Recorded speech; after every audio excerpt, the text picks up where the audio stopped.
Silas Ward pressed his fingers against the rough wooden post of his cabin, but the pain in his back wouldn't stop. For 3 days, something had been growing beneath his skin, hard and round like a river stone. He had felt lumps before. Every rancher had scars from barbed wire and horse kicks. But this one was different. This one pulsed with every beat of his heart, making it impossible to ignore. Silas clenched his teeth, attempting to bear the ache that only seemed to grow worse with each passing hour. He had never felt anything like it. This wasn't just the after effects of a wound. Something was wrong. The pain was deep, unnerving, as though something beneath his skin was alive, and it wanted out. The sun hung low in the sky, casting long shadows over the land around his small, isolated cabin. Silas had been working in the field all morning, but the discomfort had grown unbearable. He had hoped that resting would bring relief, but nothing worked. Finally, he made up his mind. He couldn't keep ignoring it. He had to figure out what was happening to him. His hands shaking, Silas peeled off his worn shirt, wincing as the movement sent fresh waves of pain through his shoulders. In the cracked mirror by his wash basin, he caught a glimpse of the swollen skin between his shoulder blades. It was red, inflamed, and unnaturally hot to the touch. The lump beneath the surface was clearly visible now, raised and throbbing like a wound that refused to heal. "This isn't right," he muttered to himself, his voice barely a whisper. Silas didn't have many options. His mind immediately went to Mercy Whitmore. The old woman had been the town's healer for years, ever since the territorial doctor had abandoned the area after the cattle thieves had made life difficult for anyone practicing medicine. Mercy knew the land and its people better than anyone, and if anyone could help him, it would be her. With a grimace, Silas saddled his horse. His back was aching more with each movement, but he couldn't afford to wait. His family depended on him, and whatever was happening to his body couldn't wait any longer. The ride to Mercy's cabin was short but torturous. The narrow canyon trail was filled with wildflowers, the rocks around him alive with color, but Silas couldn't see any of it. His mind was consumed with the pain in his back and the thoughts of what could be happening inside him. As he neared Mercy's cabin, Silas slowed his horse, noting the figure of the old woman hanging laundry behind her small wooden house. She worked quickly and efficiently, her hands deft despite her age. When Mercy turned and saw Silas approaching, she immediately paused. Her sharp, observant eyes took in his pale face, the tension in his posture. "Show me," she said simply. Silas didn't hesitate. He had been preparing himself for this moment for days. He turned his back to her and lifted his shirt, exposing the inflamed skin. Mercy's eyes widened slightly as she took in the sight, and Silas could hear her sharp intake of breath. "How long has it been like this?" she asked, her voice carrying a strange mix of curiosity and concern. 3 days, Silas answered hoarsely. "Getting worse each hour." Mercy's eyes flickered with something close to recognition, but she didn't speak immediately. Instead, she moved closer, carefully tracing the air around the swollen area, careful not to touch it. Silas flinched, the pain intensifying as her fingers came near. "This isn't normal healing," she murmured. "Something's been buried under there for a long time, years, maybe decades." The word buried hit Silas like a cold gust of wind. Buried? How could something be hidden beneath his skin without his knowledge? He had always been healthy, and there had never been any signs of injury in that area of his back. He'd never noticed anything unusual until now. "I need to open it," Mercy said after a long pause, reaching into her pouch for her medical tools. Her fingers brushed the leather handle of her knife, and Silas braced himself for the pain that was sure to follow. But before she started, she spoke again. "Silas, listen to me. Whatever's inside you, it wasn't put there by accident. Someone wanted it hidden." Silas felt a chill run down his spine at her words. Someone had put this thing in his body and hidden it there for all these years? Mercy prepared her instruments with the practiced hands of someone who had done this countless times before. Silas didn't want to think about the implications of what she was about to do, but his body was screaming in agony, and he knew there was no turning back. Hold still, Mercy instructed, her voice calm but firm. This is going to hurt. The blade was sharp, and the first cut sent a bolt of lightning through Silas's entire body. He clenched his fists so tightly that his knuckles turned white. The pain was unbearable. It was deeper than any bullet wound or injury from the ranch. It felt personal, like something that had been buried inside him for a lifetime. His mind flashed back to his earliest memories, strange, fragmented images of his childhood. Silas had never questioned why he couldn't remember anything before the age of 7. It was a mystery he had long ago pushed aside. But now, as the pain intensified, it felt like the answers were just within reach. Mercy worked carefully, her hands steady as she separated the skin, slowly uncovering whatever had been hidden inside him. Silas tried to focus on his breath, to take his mind off the torment, but it was impossible. Every inch of his back felt as though it were being torn apart. And then finally, there was a release.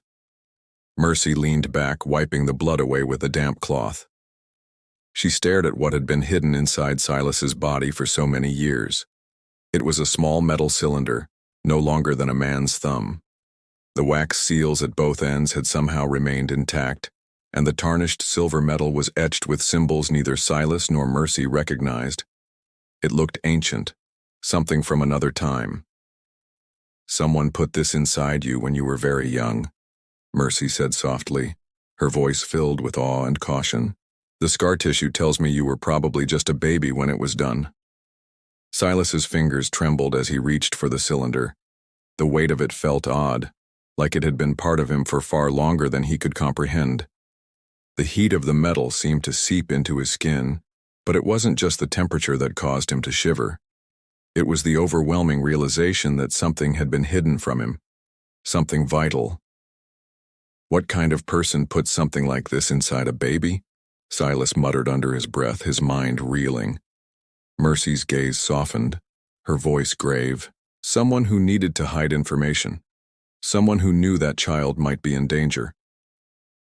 The weight of her words hung heavily between them. Silas had always believed his parents had died in a wagon accident when he was small. He had been raised by his uncle until the man passed away 5 years ago. But if this cylinder had been hidden inside him as an infant, someone had been planning for something terrible. Mercy handed Silas a thin knife, her eyes serious.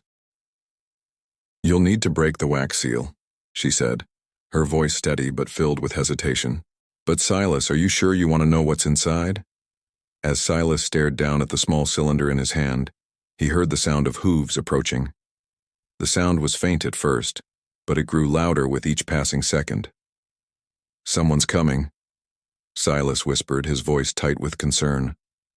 Mercy turned toward the sound, her face going pale as recognition washed over her.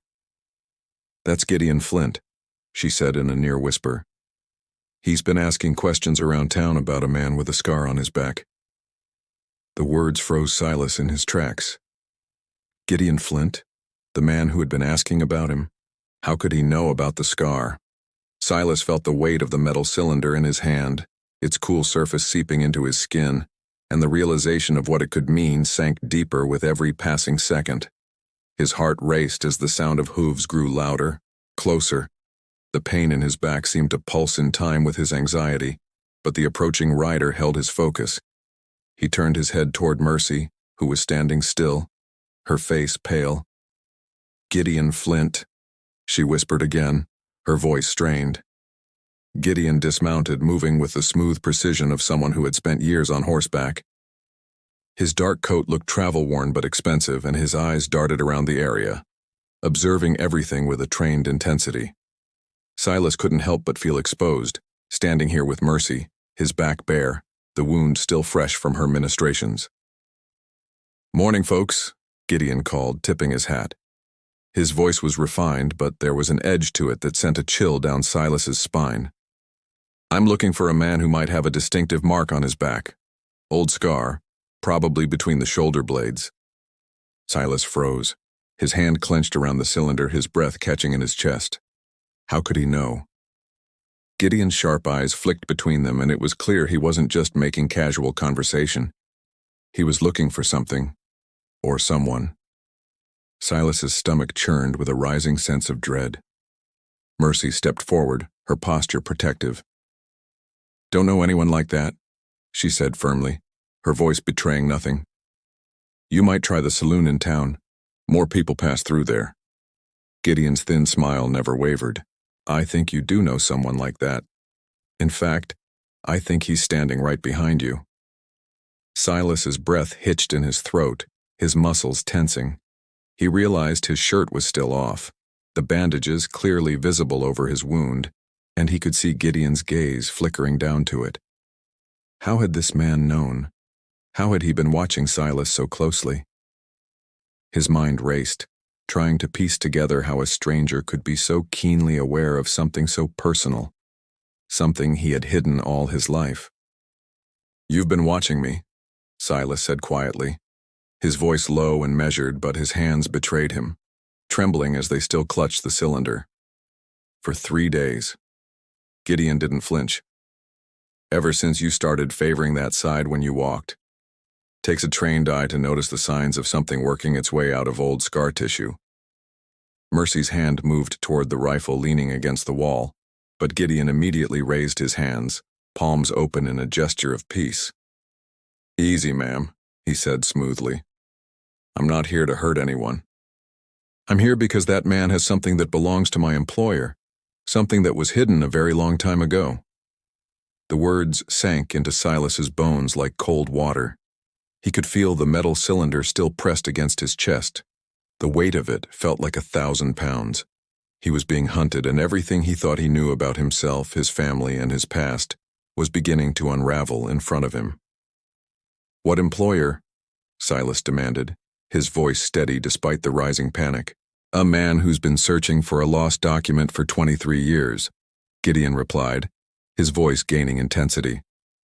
"A document that proves certain land claims in this territory are fraudulent. A document that could make some very powerful people lose everything they've built." Silas's mind reeled, trying to process the information. Land claims, fraudulent land deals. The weight of it all pressed against him. The past 23 years of his life, the mysterious scar on his back, the strange cylinder. It was all connected in a way he couldn't yet understand. But one thing was clear. Someone had gone to extraordinary lengths to hide something from him. Mercy stepped forward, her expression hardening. "If that's true, then why are you working for them?" she asked, her voice low but full of accusation. Gideon's smile faltered for just a moment, his eyes hardening. "Who said I was working for the consortium?" He shot back, his voice suddenly tinged with something dangerous. Before Silas could respond, the sound of hooves reached them again, this time much closer. A cloud of dust rose from the canyon road, and Silas's heart sank. More riders. More danger. Mercy's eyes widened. "You led them here," she said, stepping back. Gideon didn't answer. Instead, he drew his weapon with the practiced precision of someone used to danger. "No," he said grimly. "They followed me, and now we're all in danger." Silas turned, his heart racing as 6 men on horseback appeared from around the bend in the canyon. They wore dark clothing, their faces obscured by wide-brimmed hats, their weapons clearly visible at their sides. They spread out in a semicircle surrounding Mercy's cabin, cutting off all escape routes. Gideon's voice was low and urgent. "Break open that cylinder now," he urged Silas. "If those papers fall into consortium hands, your father's death will have meant nothing." Silas's stomach twisted as he realized what was at stake. The cylinder had been hidden inside him for his entire life, and now the truth it contained could destroy everything. His father's death, his family's ranch, all the secrets buried in the past. They were all connected to this moment. Silas glanced at Mercy, and then with shaking hands he took the knife from her, the blade slick with blood. He moved slowly, carefully, the wax seal of the cylinder cracking under the pressure. The scent of old wax filled the air, and for a moment, everything seemed to freeze. Inside, there was a small rolled-up piece of parchment. Silas unrolled it with trembling hands, his eyes scanning the faded paper. Survey maps, legal descriptions, and signatures, all of it written in an old hand. His mind struggled to process the significance of it all. "This is it," Gideon murmured, his voice quiet with a grim satisfaction. "This is the proof. The documents your father hid so carefully. The ones that show the consortium's fraudulent land deals. They've been stealing from the people in this valley for years. Your father was murdered because he knew too much. He was going to expose them." The words hung heavy in the air, but before Silas could respond, the ground shook beneath their feet. The sound of hooves thundered closer as more riders appeared, emerging from the canyon like a storm cloud. Their weapons drawn, they were ready to take what they had come for. "Time's up," Mercy muttered. "We need to move." Gideon didn't hesitate. "There's a narrow trail behind the cabin. We need to get to the old mining camp up on the ridge. It's our only chance." As they turned to flee, Silas heard Gideon's voice carry across the clearing, loud enough for everyone to hear. "The papers are hidden in the old mine shaft. The boy doesn't have them on him." The lie hit Silas like a slap. Why would Gideon mislead his own associates? The riders from below reached the ridgeline, closing in fast. Gideon turned back to Silas and Mercy, his expression hardening. "We don't have much time. Follow me and keep your heads down." As they scrambled up the ridge, the sound of the riders' pursuit grew louder. Silas's chest felt tight as the documents pressed against him. This was it. The truth was finally coming to light. But would they survive long enough to deliver it?